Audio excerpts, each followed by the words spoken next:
네, 반갑습니다.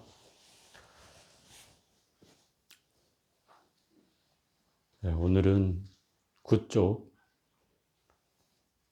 제3보안보살장을 할 차례입니다. 전번 시간까지 한 거를 조금 요약하고 시작하겠습니다.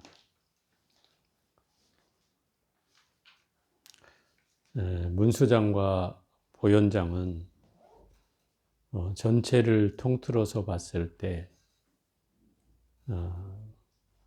방편도 필요치 않고 점차적 수행 단계도 필요치 않은 경절문이라고 할 수 있죠. 바로 지름길로 들어가는 그런 내용이 설해져 있는 장이 문수장과 보현장이죠.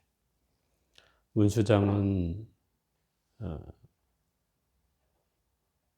그 지혜를 통해서 인지법행을 얻을 것을 얘기하고 있는 장이라면, 보현장은 그거를 실천해내는, 보현보살의 행원을 통해서 실천해내는 내용을 담고 있는데, 그 실천이라는 건 다른 게 아니라 결국 어떤 단계를 밟아서 해가는 수행이 아니고, 그 수행은 후학자들에게, 말세중생에게 필요한 일이고, 정작 이 곳에서는, 보현장에서는 그 방편도, 부작방편 영무점차라고 하잖아요. 방편도 필요 없고 또 점차로 닦아나갈 필요도 없다. 바로 환을 떠나는 것이 바로 깨닫는 것이다 라고 하는, 바로 그 세세한 단계를 거치지 않고 바로 거쳐가는, 바로 들어가는 그런 문을 얘기하고 있는 장이어서, 문수보현장은 이 원각경에서 가장 그 도노적 측면으로 설명되는 내용이다. 바로 깨닫는 내용을 설명하고 있는 것이다. 이런 얘기예요. 그래서 그런 의미에서 이 보안장은 이제 방편문의 시작이다. 이렇게 얘기가 되고 있고, 또 이 3장부터는 결국 그 말세 중생을 위해서 방편으로 시설되는 내용들을 설명하고 있다. 결국 앞에는 방편이 필요 없다고 했지만, 이 바로 세 번째 장인 보안장에서부터 방편의 시작이 이루어진다는 거죠. 그럼 방편이 앞에는 필요 없다고 하고 지금은 왜 필요하다고 하는가 하면은, 이 보안장은 결국 직접 들어가는 경절문이 아니라, 이것은 그 우리 성가에서 말로 하면 그 활과 같다 이렇게 표현하죠. 선의 가르침은 활줄과 같다면, 부처님의 가르침은 활과 같다 이렇게 비유를 들어놨어요, 성가귀감에. 그럼 활줄은 바로 똑바르게 돼 있어서 바로 간다는 뜻이고, 그 활은 휘어져 있죠. 그래서 돌아간다는 뜻이겠죠. 마찬가지로 이 보안장도 중생의 근기는 차별해서, 부처님 법은 차별이 없지만 중생의 근기는 차별이 있어서 그 중생의 근기에 맞게 이 가르침이 시설되고 있는 거예요. 앞에 두 장은 상근기의 중생에게 설해진 거라면, 이 보안장부터는 이제 중근기 또는 하근기 중생을 위해서 설해지고 있다는 거예요.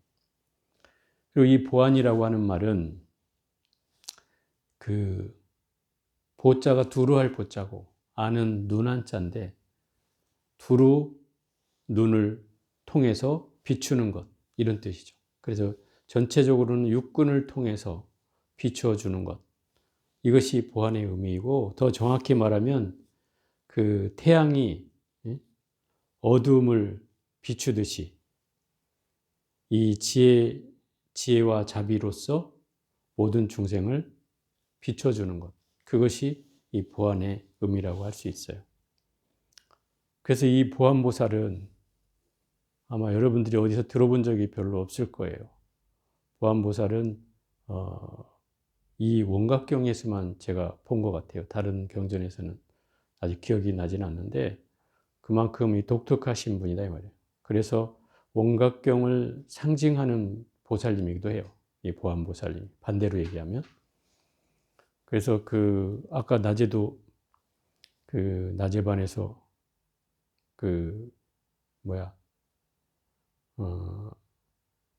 이 대목을 하다 보니까 어떤 분이 그러시더라고요. 꼭 무상계를 하는 것 같다. 이렇게 얘기를 하시더라고요. 무상계라고 알죠? 우리 돌아가신 분을 위해서 외워주는 개송이 있잖아요. 무상계라고. 거기에 보면 이제 막 머리가 어쩌고 어쩌고 저쩌고 막 그 몸이 이제 낱낱이 해체시켜가지고 얘기하는 부분이 있어요. 그 대목처럼 이 보안보살장에도 그 사대를 설명하는 부분이 나오는데 그래서인지 모르지만 어디에서도 본 적이 없는데 제가 송강사에 살 때 그 절에서는 지금도 그렇게 하고 있는지 모르겠는데 망자를 위해서 대중이 연불해 줄 때 금강경 대신으로 바로 이 보안보살장을 연불해 주더라고요. 그 뭔가 의미는 있는 거라고 생각이 들어요. 일단 좀 이따 읽어가면서 아마 그 대목은 더 이해를 할 수 있을 것 같고 한번 읽어가면서 보겠습니다. 9쪽 제3보안보살장. 이때 보안보살이 대중 가운데 있다가 자리에서 일어나서 부처님 발에 정리하고 오른쪽으로 3번 돌고 무릎 꿇고 합장하며 부처님께 여쭈었다. 대비하신 세존이시여, 바라건대 이 회상의 모든 보살 대중과 지금 그 부처님 앞에 모여있는 10만 대중과 일체 말세 중생을 위해서 보살의 수행점차를 널리 설해 주옵소서. 여기서 수행점차라는 건 수행의 차례, 단계를 말하는 거예요. 중생의 근기에 맞게 설해달라는 거예요. 그리고 어떻게 사유하며 어떻게 머물러야 합니까? 중생들이 깨닫지 못할 때는 어떤 방편을 써야 두루 깨닫게 할 수 있나이까? 이미 앞의 장에서는 깨달을 수 없는 사람들이 없기 때문에 그냥 바로 말하면 깨닫는 상황이었단 말이에요. 그러니까 못 깨닫는 사람을 얘기할 필요가 없는데 여기서부터는 중생들이 깨닫지 못할 때는 어떻게 방편을 써야 이들을 깨닫게 할 수 있느냐라고 묻는 거죠. 세존이여, 만일 중생이 바른 방편, 바른 방편이라는 것은 여러 가지 방법을 써서 중생을 깨우치게 한다는 뜻이에요. 그 바른 방편, 또 바른 사유, 그 바른 사유가 없다고 한다면 열애께서 여환삼매를 설하는 것을 듣고, 여환삼매라는 건 일체가 환과 같다고 여기는 삼매예요. 환과 같다, 그렇게 보는 삼매. 그 여환삼매를 듣고도 마음이 미혹하고 답답하여 저 원각에 능히 깨달아 들어갈 수 없을 것이니 바라건대 자비를 베푸시어 저희들과 말세 중생을 위해서 방편을 빌어 설해 주십시오. 그러니까 예를 들어서 깨닫지 못하는 사람을 위해서도 설해 달라고 하지만 또 하나는 이미 그 바른 생각을 일으키지 못하고 또 바른 방편을 가지고 있지도 못해. 그런 바른 방편을 가지고 있지 못하다는 것은 내 수행하려고 하는 올바른 가치관이 없다는 뜻이기도 하죠. 그런 가치관이 없는 사람들을 위해서도 그 사람들은 어차피 깨달음을 못 얻을 거지만 그래도 그 사람들을 어떤 방편을 빌어서라도 이 사람들에게도 그 가르침을 설해달라, 이렇게 간청하는 대목이에요. 그러니까 이제 이 말을 마치고는 우체투지함 이와 같이 3번 거듭 청하였다. 이때 세존께서 보안보살에게 이르셨다. 훌륭하고 훌륭하다. 선남자여, 그대들은 능히 모든 보살과 말세 중생을 위하여 열애에게 수행하는 차례와 사유와 머무는 법과 게다가 갖가지 방편을 빌어 설함까지 묻는구나. 지금 물은 내용이죠, 이게. 그대들은 자세히 들어라. 그대들을 위해 마땅히 설하리라. 그때 보안보살이 가르침을 받도록 환희하며 모든 대중이 조용히 귀를 기울였다. 선남자여, 새로 공부하는 보살과, 여기서 새로 공부하는 보살이란 처음으로 마음을 낸 보살이겠죠. 수행하는 마음을 일으킨 보살, 초발심한 보살, 이렇게 얘기할 수 있겠죠. 말세 중생이 열애의 청정한 원각심을 구하고자 하면, 청정한 원각심이 뭐예요? 부처님의 원각 묘심이다 이 말이에요. 그 원각묘심은 여기서 청정하다고 했지만 실제는 이 원각묘심은 첫째, 광명이 있고 밝고 또 청정하고 맑고 그 다음에 정멸하고 고요하고 이 세 가지 특성을 갖는다 그랬어요. 제가 깨달음이라는 건 그 원각묘심을 말한다. 그러면 그걸 구하고자 하는 사람이라면 정념으로 모든 한을 멀리 떠나야 한다. 첫 번째가 바로 정념으로 떠나야 한다 이렇게 얘기하고 있어요.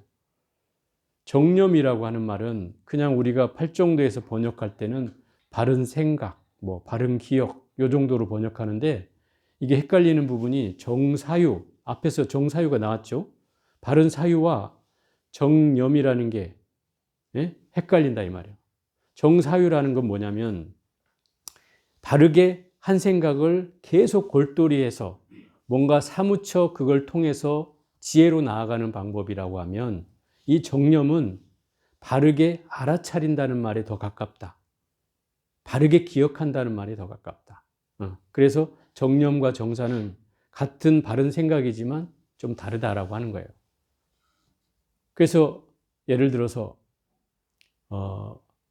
아미타경에서도 주로 나오지만 염불, 염법, 염승 이렇게 나오잖아요. 그죠? 그러면 부처를 생각하고 번역은 이렇게 되죠. 부처를 생각하고 가르침을 생각하고 스님을 생각한다. 이렇게 해석을 하지만 사실은 그 염불이라는 말은 그 부처를 알아차린다는 뜻이 훨씬 더 정확한 의미다. 이 말이에요. 가르침을 알아차린다. 스님을 알아차린다. 알아차린다는 표현은 그 상황을 기억한다는 뜻이에요. 그 상황을 기억하는 거예요.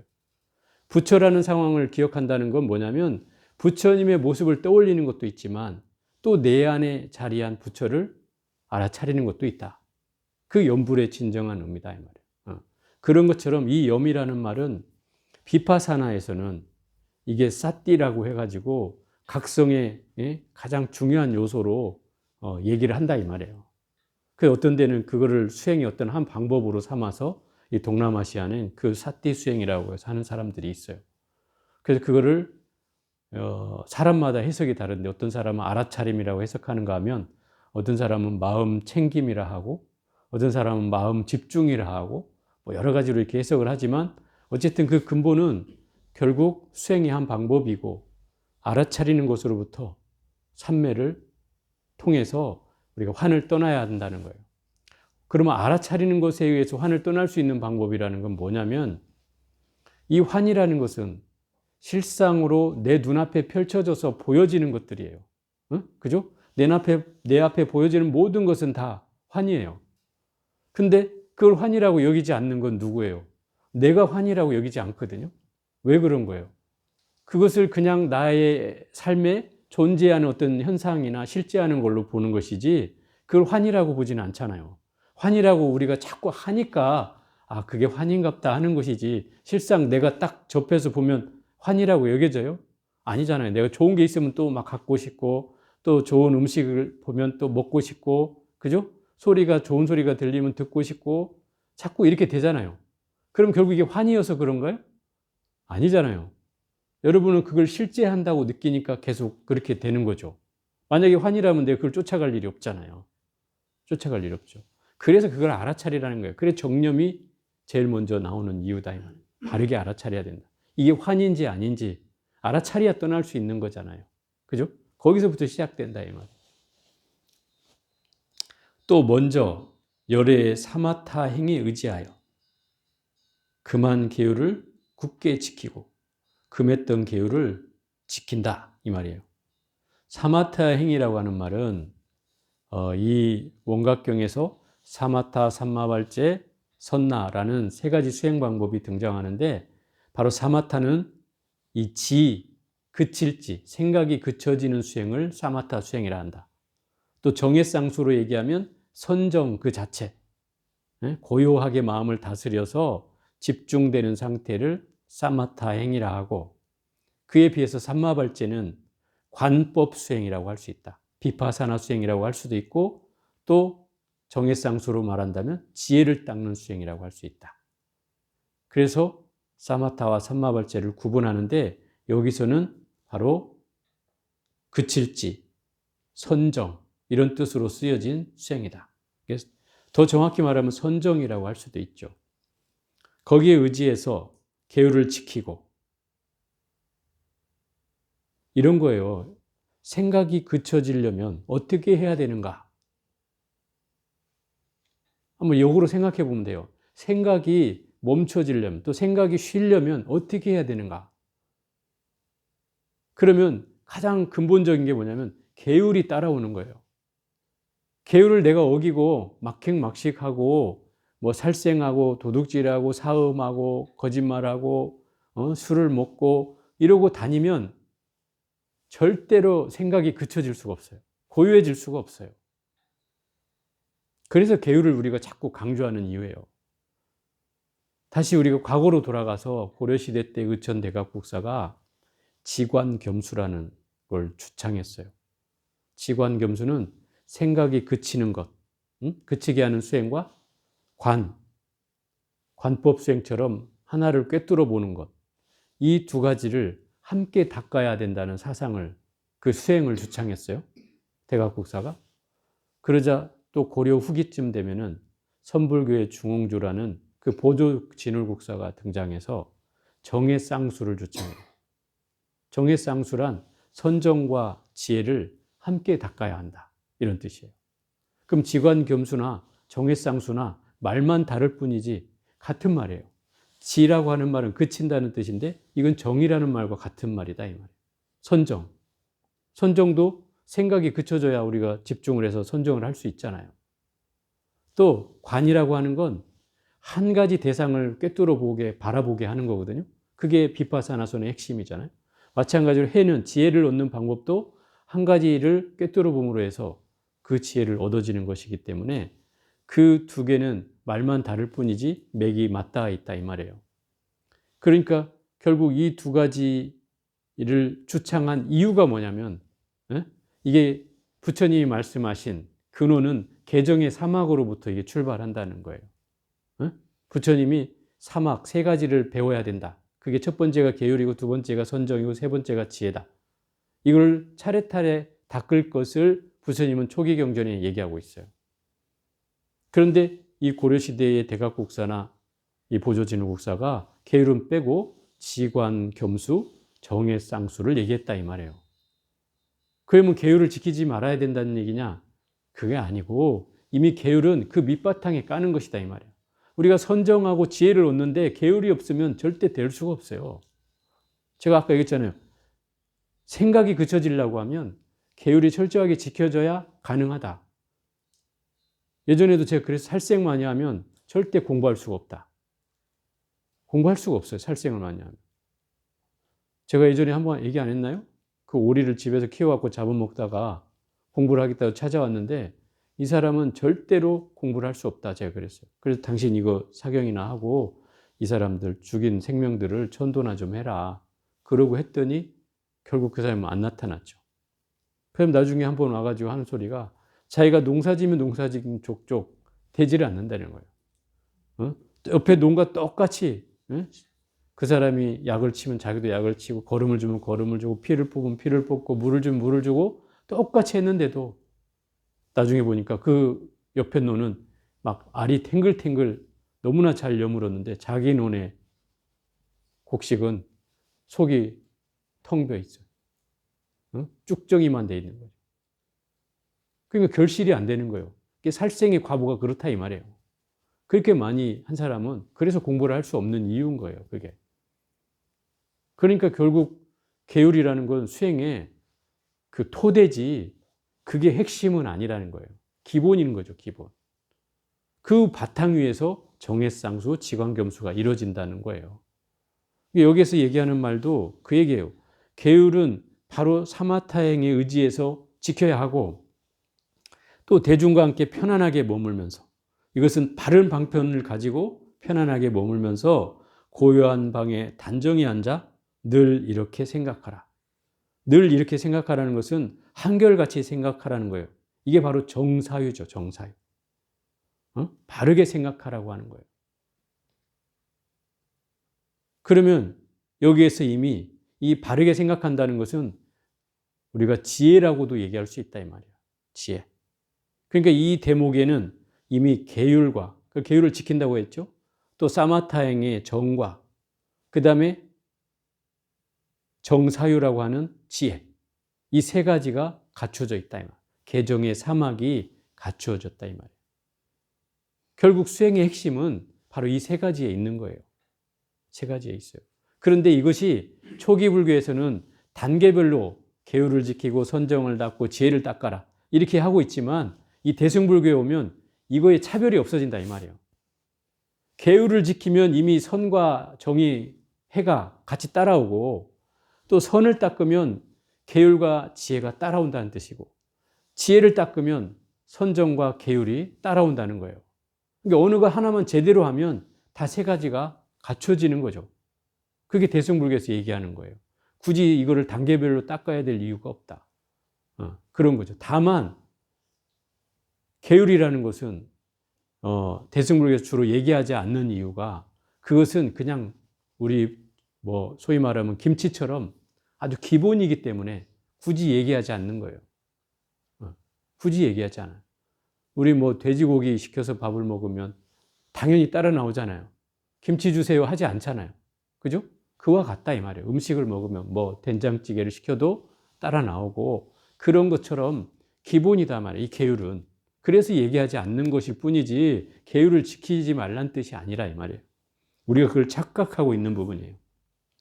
지금 나의 몸은 4대가 화합하여 된 것이니 나의 몸뚱아리가 이 지수화풍 4대가 잠시 모여 있어서 이루어져 있는 것이다 이 말이에요. 이른바 머리카락도 이 딱딱한 성분에 속한다는 거예요. 또 털도 마찬가지, 온몸에 나는 털, 그리고 손발톱, 치아, 살가죽도 딱딱한 부분에 속하고 근육, 뼈, 골수까지도 바로 이 지에 해당한다. 그래서 이게 다 어디로 돌아가요? 흙으로 돌아간다는 거죠. 다 썩어 문드러지면 다 흙으로 된다는 거예요. 또 침, 콧물, 고름, 피, 진액, 거품, 가래, 땀, 눈물, 정액, 대소변 등은 다 수분이다. 물로 돌아간다. 이 말이에요. 그래서 온 구멍에서 다 나오는 물은 다 수분이다. 이 말이에요. 그래서 다 수로 돌아가고 또 따뜻한 기운은 그게 화기운이다. 이 말이에요. 그래서 화로 돌아간다. 화로 돌아간다. 그리고 움직이는 기운. 우리가 손을 움직이고 말을 하고, 그죠? 다니는 이 기운은 풍에 해당된다. 그러면 이렇게 지수화풍 4대로 나를 다 헤쳐버리면 어떻게 돼요? 뭐가 있어요? 아무것도 없잖아요. 우리는 이 몸뚱아리가 나라고 여길 뿐이지 나라고 할 만한 게 사실은 없다는 거죠. 실상으로는 없는 거예요. 근데 우리는 늘 나를 얘기할 때 나를 가리키잖아요. 이렇게 나는 좋아해. 나는 이거 싫어. 나는 어째 하잖아요. 그럼 이럴 때 이 말이 사실 이 말에 비춰보면 어폐가 있는 말이다. 이 말. 나라고 할 게 없는데 나라고 늘 한다. 이 말. 그러다 보니까 우리가 머릿속으로는 분명히 이게 허망한 줄 알고 사대로 이루어진지를 분명히 알아. 그죠? 아는데 막상 나의 본능으로 돌아가면 금세 내가 그걸 집착하고 있게 된다 이 말이에요. 내가 좋아하는 걸 쫓아가고 있고 좋아하는 소리를 듣고 좋아하는 음식을 먹고 있고 좋아하는 맛을 찾고 있고 좋아하는 색깔을 보고 있다 이 말이죠. 그게 이제 우리라는 거예요. 중생은 그래서 실제로 인지한 것과 내가 느끼는 것은 다르다 이 말인 거죠. 그래서 불교적 표현으로 말하면 체득을 해야 된다라고 표현하는 거예요. 체득. 몸소 그걸 내 걸로 만들어야 그게 내 살림살이다 이 말이에요. 머릿속으로만 이해해서는 절대 내 살림살이가 될 수 없다는 거예요. 이해는 할 수 있어. 이해는. 그렇지만 그 이해 가지고는 충분하게 나의 삶을 변화시키지 못한다. 이런 거예요. 변화는 계기는 될지언정 정작 나의 변화는 바로 그 체득을 통해서 이루어진다는 거예요. 그게 내 것이 돼야 된다는 거예요. 자, 한번 볼게요. 이 4대라고 하는 것이 각기 흩어지면 지금의 허망한 몸, 마땅히 어디에 있겠는가? 사대로 다 흩어져 버리면 몸뚱아리가 뭐 남아있긴 하겠어요? 이 몸 끝내 실체가 없는데 사대가 화합하여 상이 된 것이니. 그러니까 이 실체는 없어요. 그죠? 아무것도 남아있지 않으니까 실체가 없는데 잠시 사대로 모여 있을 때만 그 몸을 이룰 뿐이에요. 그죠? 사대가 모여 있을 때만, 인연이 되어 있어서 이 땅에 태어났을 때만 죽을 때까지 나한테 사대로서 내 몸뚱아리를 형성할 뿐이라는 거예요. 그러면 죽고 나면 사라진다는 거죠. 그죠? 그래서 진실로 이게 헛개비와 같음을 알아라. 이 몸뚱아리가 헛개비와 같음을 알아라. 너무 간절한 말 아니에요? 내 인연이, 이 사대로 된 인연이 잠시 화합하여 허망하게 육군이 있는 것이며, 봐요. 그 사대가 화합해서 몸이 이루어지죠? 그죠? 사대가 화합되는 순간 몸이 일어나는 거예요. 몸이 만들어지는 거예요. 그럼 몸이 이루어졌다는 것은 이미 나한테 안입이 설신이가 갖춰졌다는 거죠. 그죠? 몸이 형성되면 이미 안입이 설신이 갖춰지잖아요. 그럼 육군이 생겨나는 거죠, 당연히. 그럼 육군이 있으면 대상이 있다는 거죠. 대상이 있다는 거예요. 내가 볼 수 있는 대상이 있다는 거예요.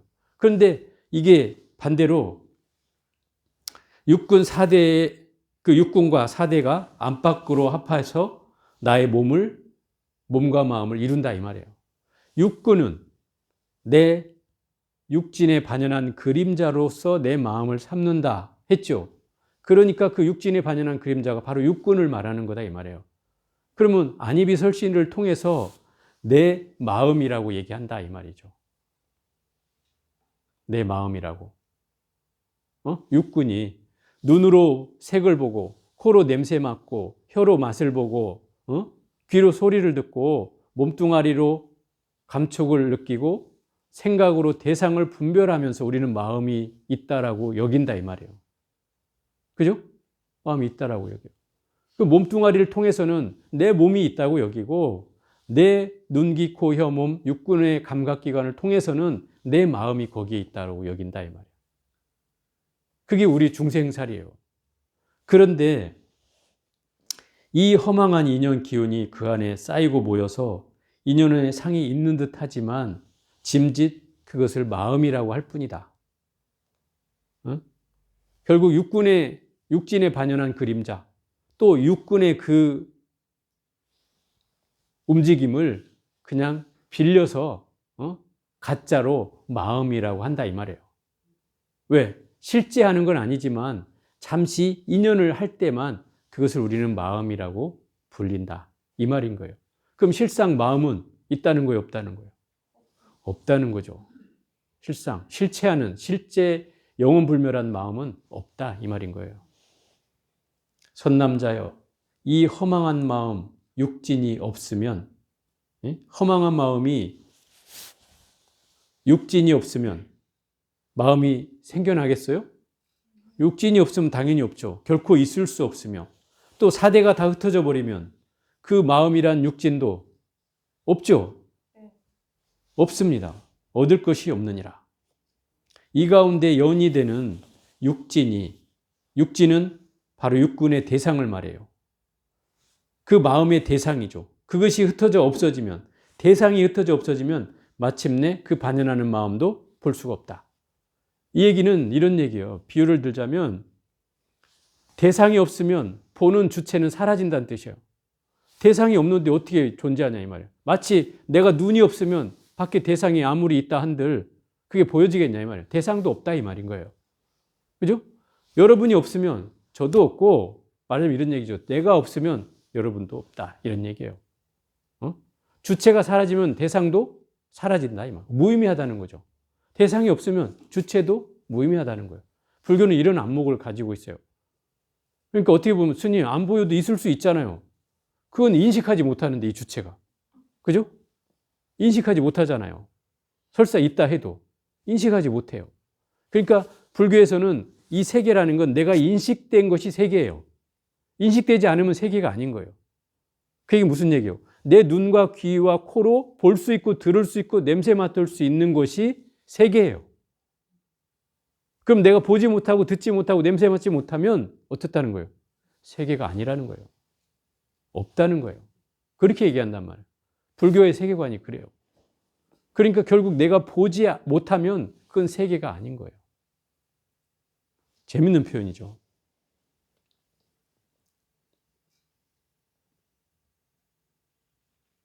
그래서 결국은 내 마음이 결국 사대에 의해서 만들어지고 사대는 또 그 대상을 만나서 또 만들어져서 결국 그 세계가 함께 인연할 때만 존재하는 거예요. 인연할 때만 잠시 존재하는 거예요. 그런데 하나만 사라지면, 사대가 사라지면 또 마음도 사라지고, 마음도 사라지면 대상도 사라지고, 다 이렇게 된다는 거예요. 유기적으로. 어느 것 하나 존재할 수가 없어진다는 거죠.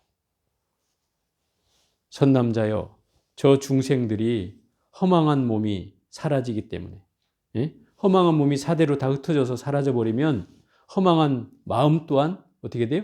사라지고, 또 허망한 마음이 다 사라지고 나면 허망한 그 대상인 육진도 또한 사라지고, 또 그 대상인 허망한 육진이 사라지기 때문에 환희 사라짐도 또한 사라져서, 환희 사라짐도 사라지기 때문에 환 아닌 것 없어지지 않느니라. 이 말이 이제 반복되니까 더 어려워졌어요. 예를 들어서 이런 거죠. 저번 시간에도 아마 그런 비유를 들었을 텐데, 자, 파도가 바다이죠. 파도가 바다의 현상이에요. 맞죠? 그러면 파도라는 것은 칠 때만이 바다예요? 아니면 치지 않아도 바다예요? 치지 않아도 바다죠. 그럼 이 파도라는 건 결국 바다의 한 현상일 뿐이지 바다 자체는 아니란 뜻이죠. 그러니까 이 파도가 사라진다고 해서 바다가 사라지진 않는다 이 말인 거예요. 이해가 되죠? 자, 허공꽃이라고 있어요. 허공꽃은 여러분들이 말하는 뭐 다래끼라고 할 수도 있고 또 비문증, 날파리가 보이는 비문증이라고 할 수도 있어요. 근데 이것은 희한한 게도 땅바닥을 보면 안 보이는데 허공을 봐야만 보여요. 이해가 돼요? 그래요, 안 그래요? 아는 게 안 생겨서 모르나? 안 생겨봐서? 이게 안에 뭐가 끼면은, 날파리든 뭐든 끼면은 이게 땅바닥을 봐서는 안 보인단 말이야. 왜? 어두울 때는 안 보이고 저 하늘을 봐야만이 보여진다 이 말이에요. 그래서 허공꽃이라고 불리는 거예요. 허공에 보이는 꽃처럼 보인다 이 말이야. 어떤 사람들은 여러분 보면 뭐 잠자리 보인다 이렇게 얘기하잖아요. 잠자리가 보인다. 에? 날아다니는 날파리가 보인다 이렇게 얘기하잖아요. 그게 이제 허공꽃이라 이 말이야. 근데 허공을 봐야만 그게 보인다 이 말인 거지. 그래서 허공꽃이라고 하는 거예요. 그러면 이게 영원히 존재하는 거 아니잖아요. 내가 눈병이 낫거나 이 비무증이 사라지면 없어지죠. 그런다고 허공이 없어져요? 허공은 있잖아요. 이게 허공에 의해서 일어난 현상일 뿐이라는 거예요. 근데 우리는 그것이 마냥 아플 때는 항상 아플 것 같고 항상 괴로울 것 같아서 그래서 괴로워하지만 실상은 이게 영웅불멸한 것이 아니어서 금세 사라지고 만다. 바다의 파도같이 치고 만다 이 말이죠. 그런 것처럼 이 몸이라고 하는 것이, 마음이라고 하는 것이 또는 대상이라고 하는 것이 마치 이 파도와 같다 이 말이에요. 우리 허공꽃과 같다 이 말이에요. 그걸 얘기하고 있는 거예요. 근데 그것이 다 사라져도 아무것도 남아있지 않은데 거기에 나의 뭐가 있어요?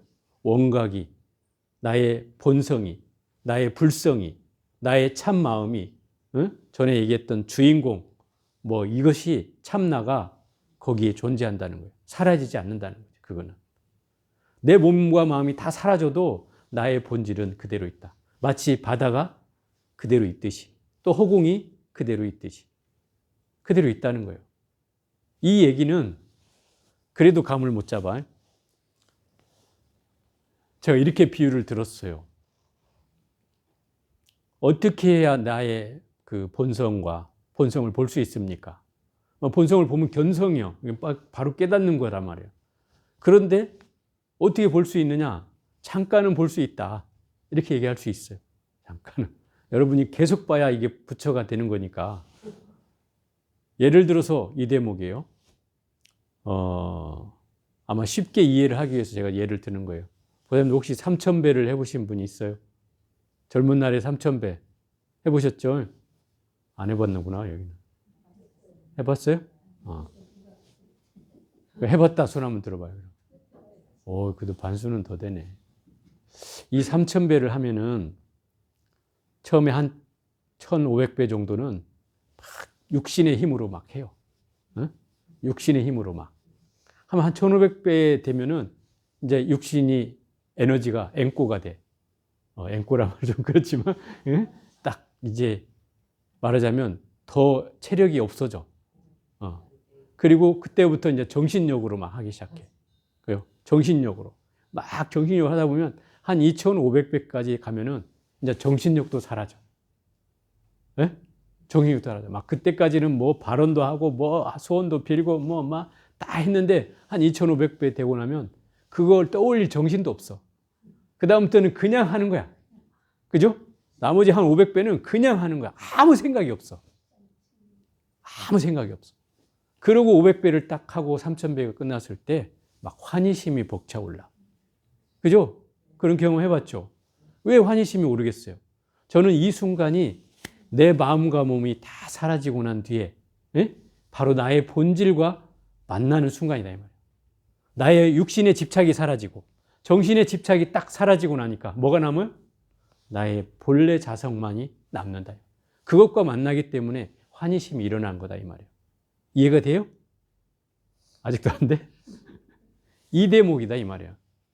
비유를 이렇게 들 수 있다 이 말이야. 여러분들이 그 원각이라는 것, 불성이라는 것, 자성이라는 것, 또 주인공이라는 것, 참나라고 하는 거를 여러분이 잘 못 헤아리니까 제가 비유를 이렇게 들어본다 이 말이에요. 그래서 제가 경전을 읽을 때나 강경을 할 때나 또는 사경을 할 때나 참선을 할 때도 내가 집중이 되는 그 순간에는 바로 나의 본질과 맞닿게 된다 이 말이에요. 마주하게 돼요. 그 순간에. 그래서 이 환희심이 일어나는 거고 그 깊은 고요함이 찾아올 때 어떤가도 바꿀 수 없는 희열이 있고 그 기쁨 때문에 결국 이 공부를 계속 하게 되는 이유예요. 어떤 즐거움, 사회적, 세속적 즐거움하고 비교할 수가 없어요. 그건 따라올 수가 없어요. 그게 바로 이 원각의 자성과 만나는 그 즐거움이다 이 말이에요. 그게. 물론 여러분들은 그게 원각인지 모를 수도 있지만은 그러나 우리는 반드시 만나게 된다 이 말이에요. 그 순간에. 그러니까 결코 이게 안 만나지는 게 아니다 이 말이에요. 여러분도 만나진다 이 말이에요. 그걸 알아야 된다 이 말이에요. 늘 만나고 있는지도 모르지. 열심히 하는 사람은 늘 만나고 있을 거예요. 깊이 들어가면 들어갈수록 만나지게 돼 있다 이 말이에요. 그러니까 두려워할 일이 아니라 이 말이에요. 늘 그렇게 마주하게 된다. 그것을 인정해야 된다 이 말이에요. 그래서 비유하면 거울을 닦아 때를 다하면 밝음이 나타나는 것과 같느니라. 너무 간단한 얘기잖아요. 거울은 때를 닦으면 밝아지죠. 근데 어리석은 사람은 때를 닦아야 된다고 생각을 않고 다른 데서 뭐가 와서 이유가 있어야 이게 거울이 밝아진다고 생각하는 거예요. 중생들은 그렇다는 거예요. 그러면 여러분들은 지금 제 말을 다 잘 못 믿는 것은 이 사실을 못 믿으니까 그런 거예요. 때만 닦으면 뭐가 보인다고요? 거울이 보인다고요. 그러면 그 거울이 바로 그 원각의 자성이고 나의 불성이고 그의 주인공이고 참나예요. 그럼 내가 못 보는 것은 뭐 때문에? 그 번뇌 때문에 못 보는 거예요. 업식의 구름이라고 할 수 있고 우리의 업장이라고 하는 장애가 있어서 그것이 가리워져 있을 뿐이지 그걸 닦아내기만 하면 나의 고유한 자성은 그대로 드러나게 된다 이 말이에요. 어디서 따로 오는 게 아니에요. 깨달음은 어디서 따로 원각을 가져오는 게 아니고 이미 내 안에 갖추어져 있다 이 말이에요. 그게 마치 커튼이 쳐져 있듯이 뭔가 장애되어 있어서 그걸 보지 못할 뿐이지 내가 고요해질수록 내가 맑아질수록 내가 밝아질수록 이 장막은 서서히 엷어진다 이 말이에요. 그리고 때론 삐끔 나한테 그걸 열어주기도 해요. 내가 집중이 되고 삼매에 들고 하는 그 순간순간마다 삐끔삐끔 열린다 이 말이에요. 그럴 뿐이에요. 그러니까 여러분이 못 보는 게 결코 아니다 이 말이에요.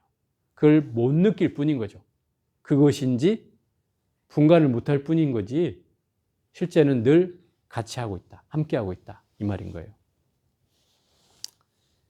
선남자여 응당 알라.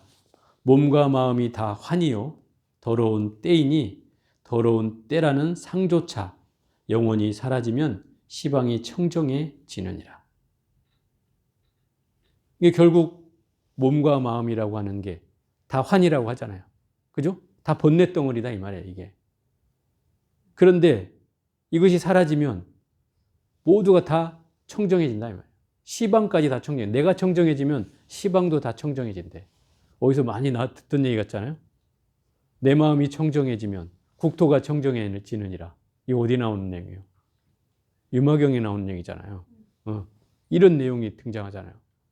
내 마음이 청정해지면 모든 시방이 다 청정해진다는 거예요. 그럼 결국 몸과 마음이라는 것을 내가 환이라고 알아차려서 정념을 해서 그것을 개정의 사막으로 닦아가지고 정말 이것이 영원히 나의 몸과 마음이라는 환으로 다 사라져버리면 그게 내가 청정해지는 그 자리에 들어가는 거고 정멸의 자리에 드는 거고 광명의 자리에 들어가는 것이다 이 말. 깨달음에 드는 거예요 이게. 그래서 이거를 비유하기를 이렇게 비유를 했어요. 선남자야 비유하면 청정한 만이보배 구슬에 오색을 비추어 방향 따라 제각기 색깔이 나타나면 어리석은 사람들은 저 만이구슬에 실제로 오색이 있는 줄로 아느니라. 이 만이보배 구슬이라는 것은 그냥 여의주같이 둥근 구슬인데 투명해요. 유리구슬처럼 투명하단 말이에요. 투명한데 여기에 오방색이 비춰지면 비춰지는 각도에 따라서 파란색이 닿으면 파란색으로 비춰질 것이고, 그죠? 또 황색이 닿으면 황색으로 비춰질 것이고, 또 적색이 닿으면 적색으로 보일 것이고, 또 백색이 닿으면 백색으로 보이고, 흑색이 닿으면 흑색으로 보인다 이 말이에요. 그렇겠죠? 당연히 그 보배 구슬은 보여지는 색깔을 비출 뿐이요. 그런데 어리석은 사람은 저 보배 구슬이 마치 저 색깔인 줄 안다 이 말이에요. 이해가 돼요? 이 얘기는 내 마음의 본체는 원래 투명해. 투명한데 나는 늘 분별하는 거에 따라서 내가 좋아하는 걸 쫓아가는 거에 따라서 이런 색깔로 보여질 뿐이야. 저 사람은 저런 색이야, 저런 색깔이야, 저런 특성을 가졌어 라고 하잖아요. 저 사람은 성질이 좀 더러워. 저 사람은 아주 사람이 차분해. 저 사람은 아주 날카로워 라고 하는 그런 성정을 얘기하는 건 뭐예요? 본래 마음은 청정하고 광명이 있고 또 고요한데 내가 보여지는 거에 따라서 이게 바로 환이죠. 환에 따라서 끊임없이 변화무쌍하게 움직여가니까 그 속에서 나의 특징이 드러나지만 실상은 본래 그 자리라 이 말이에요. 그래서 우리는 그걸 분별하기 때문에 내가 중생을 벗어날 수 없는 이유고 몸과 마음이 환이라는 사실을 알 수 없는 일이다 이 말이에요. 예를 들어서 이런 거예요. 우리가 머리로는 분명히 이게 이해는 되죠. 이해는 돼. 그런데 막상 우리가 저 불이 깜깜한 밤에 나가면 보살님들 제일 많이 하는 말이 뭐예요? 엄마를 찾아, 엄마. 나이 80이 되신 분도 엄마를 찾아. 왜 엄마를 찾죠? 왜 찾아요? 그 엄마 찾으면 편안해지나? 뭐 어떤 사람 간센보살을 부른다 쳐.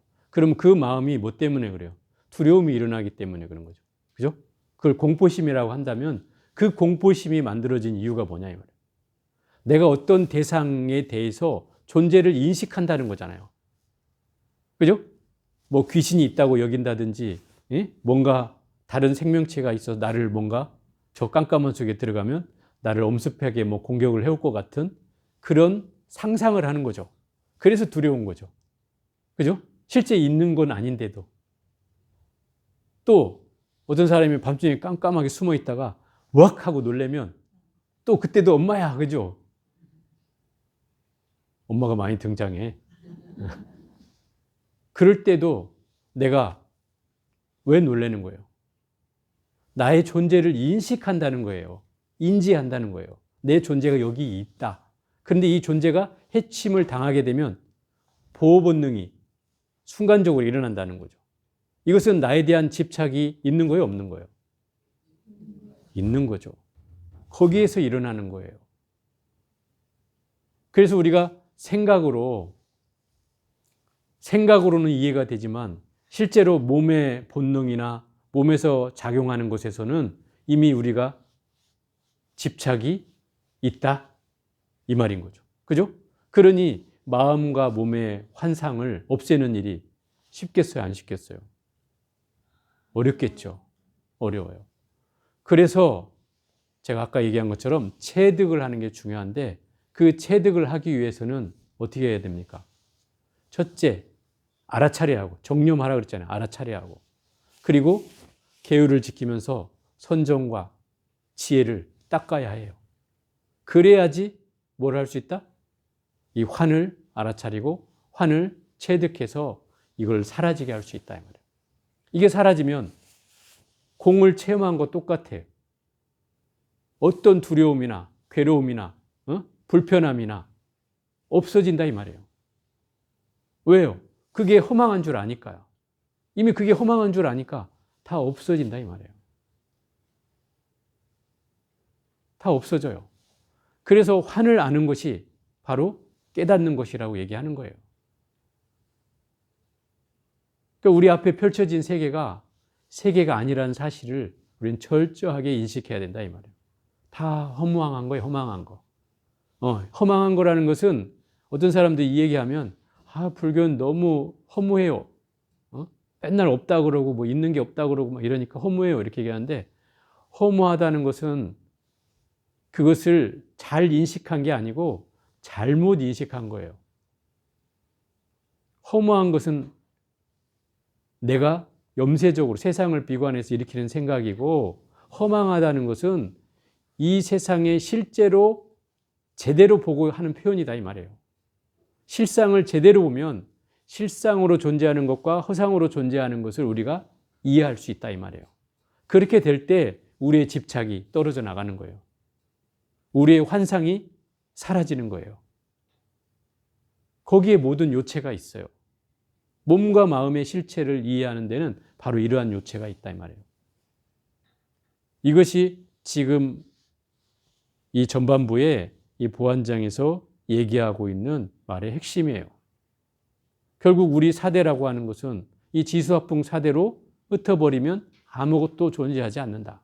이것을 머리로만 깨달을 게 아니고 몸으로 체득을 하라는 말이에요. 체득을 해. 그래야지 내가 이 몸에 대한 애착과 몸에 대한 어떤 생각들이 없어진다. 집착이 없어진다. 애착이 없어진다. 그럼 집착이 없어지면 내가 이 몸에 대한 집착이 없어지는 순간 나를 시험해 본대. 집착이 없어지면 어떤 현상이 일어나겠어요? 어떤 두려움도 일어나지 않아요. 어떤 두려움도. 그게 첫 번째예요. 왜? 뭐 죽으나 마나 뭐 나의 본질은 사라지는 거 아니니까. 그런데 우리는 껍데기가 사라지는 곳에 가슴 아파하잖아요. 응? 사람 돌아가신 거 가지고 본래 자리로 돌아간 거예요. 따져보면 우리말 표현이 재밌는 표현이 그거예요. 돌아가셨습니다. 이렇게 하잖아. 응? 어디로 돌아갔다는 거예요? 본래 자리로 돌아갔다는 거예요. 그러면 그게 슬플 일이 아니잖아요. 따져보면. 그죠? 본래 자리로 돌아갔다는 거란 말이에요. 그럼 슬플 일이 아닌데 우리는 그걸 형상이 사라졌다고 슬퍼한다, 이 말이죠. 이게 우리가 사대를 제대로 인식한다면, 제대로 인식한다면 슬퍼할 일이 아닌 거죠. 본래 자리에 돌아갔으면 환영을 해주고 축하를 해줘야 될 일인 거죠. 그렇지 않나요? 반대로 얘기하면. 그래서 제가 옛날 기억에, 어렸을 때 기억인데 꽤 오래전 기억에 섬지방 사람들이, 지금이야 뭐 80 넘는 게 일도 아니지만은 옛날에 수십 년 전에 우리나라가 평균 수명이 한 6, 70 막 이럴 때 80대 넘어서 돌아가신 사람한테는 호상이라고 하고 막 풍장을 쳐주는 거예요. 예? 그런 얘기 들어봤어요? 저 그거 보면서 되게 신기했던 게, 지금도 기억에 남아있는 거 보면 되게 신기했던 기억이에요. 막 풍장을 쳐준다는 거예요. 호상이라고. 80 넘어서 돌아가셨다. 주로 섬지방에는 과부들이 많대요. 왜 그래요? 남편들이 다 업으로 나갔다가 풍랑을 만나서 죽거나 이런 사람이 많은 거죠. 그러다 보니까 사람 수명이 굉장히 중요한 요소죠. 심지어 80을 사셨다면 엄청난 일인 거죠. 그래서 그 마을 사람들이 전부 다 가서 풍장을 치고 같이 놀고 깔깔깔거리고 호호호하고 웃는다는 거예요. 그리고 슬퍼하는 가족들을 데리고 막 춤을 추고 술을 마시고 한다는 거죠. 근데 한바탕 그렇게 하고 나면 속이 확 풀린다는 거예요. 그래서 상주들이, 그래서 그 뭔가 애잔한 마음들이 그 같이 노는 가락 속에서 풀린다는 거죠. 어떤 면에서는 이렇게 얘기하잖아요. 우리 생사가 이려하다. 부처님 말씀하시며 생사가 둘이 아니다. 생사불이, 생사이려. 생사가 하나다. 그런데 우리는 이렇게 얘기하잖아. 태어날 때는 축하를 받고, 해피 버스데이 투 유, 뭐 케이크를 켜고 막 박수치고 노래하고 그러잖아요. 그런데 막상 죽을 때 되면 어떻게 돼? 안 나오는 눈물이라도 짜서 고걸 해야 되잖아. 그죠? 그러니 이게 뭐 생사가 하나라는데 왜 우리는 둘이지? 그럼 이게 인식이 잘못됐다는 거죠. 어느 것 하나가 잘못됐다는 거죠. 부처님은 생도 고요, 사도 고라고 한다 이 말이에요. 태어난 것도 괴로움이고 죽는 것도 괴로움이라고 한다. 왜 태어나는 게 괴로움이지? 이렇게 생각해 보면 우리 축하받을 사람인데 왜 괴로움이에요? 이렇게 얘기할 수도 있지만 그 생이라는 건 이미 인연에 의해서 끄집어져 나오기 때문에 그런 거예요. 그죠? 이미 고를 가지고 태어난다 이 말이에요. 내가 고가 없이 예를 들어 원력으로 환생으로 태어난다면 괴로움이 아니겠죠. 그거는 부처님이 이 사바세계에 놔두듯이 그런 탄생이라면 괴로움이 아니겠죠. 그런데 모든 중생들은 그 인연하는 바에 의해서, 어변에 의해서 나한테 이 세상에 태어나게 된다. 자기도 모른 채 부지불식간에 자기 동업 중생을 만나서 태어나게 된다 이 말이에요.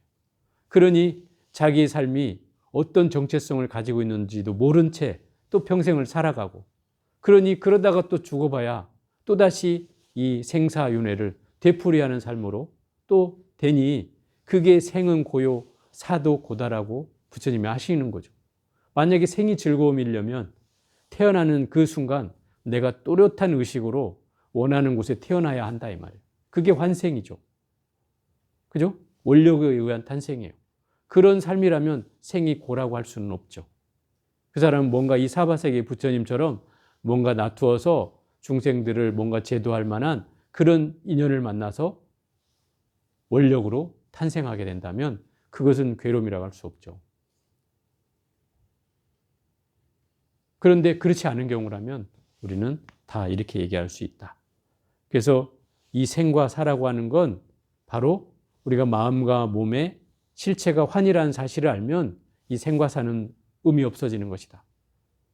그래서 의미가 없어지는 순간 우리는 그 본질의 그 고향에 함께 가게 되는 것이고, 그 생사가 둘이 아니라고 하는 말은 바로 우리 불생불멸이라는 말과 같은 말이 되는 거예요.